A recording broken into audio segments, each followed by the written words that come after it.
एक बड़ी common mistake जो मैंने ऑफिस वर्कर्स या डेस्क वर्कर में काफ़ी बार देखी है वो ये कि वो ऐसे रूटीनली उनके टेस्ट तो करवाते हैं, जैसे ब्लड टेस्ट बोलो या कभी कभी कुछ कार्डियक टेस्ट भी। लेकिन जब इसमें कुछ एबनॉर्मल आता है ना, जैसे मानो कोलेस्ट्रॉल उनका बढ़ा हुआ आया है या कभी ईसीजी में कुछ एबनॉर्मल आया है, तो इन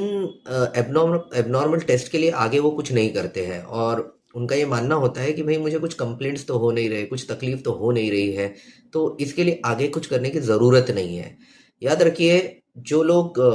डेस्क वर्क करते हैं या ज़्यादा समय तक चेयर टेबल पर बैठ के ही काम करने का उनका काम है दिन भर, तो ऐसे सिचुएशन में क्या होता है ना कि हमारे बॉडी को इतना एक्सर्शन ही नहीं होता है, हमारे हार्ट पे इतना लोड ही नहीं आता है कि हार्ट की जो बीमारियां है खासकर इनिशियल स्टेज में, कि उसका हमें कुछ पता भी चल सके। क्योंकि जब हम कुछ एक्सर्शनल एक्टिविटी करेंगे, थोड़ी दौड़ भाग करेंगे, थोड़ा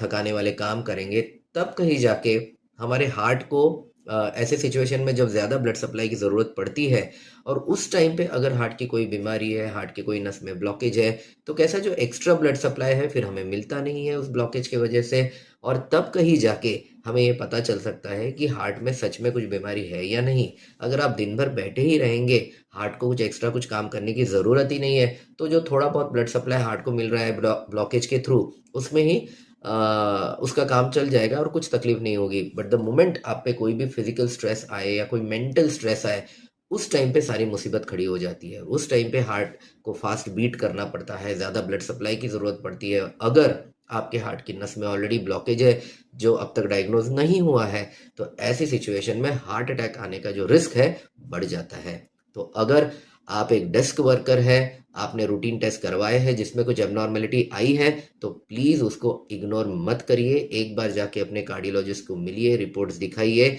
और कोई प्रॉब्लम है या नहीं, ये कंप्लीट जो डाउट है उसको क्लियर करवा लेना कभी भी एक सेफ कदम रहेगा।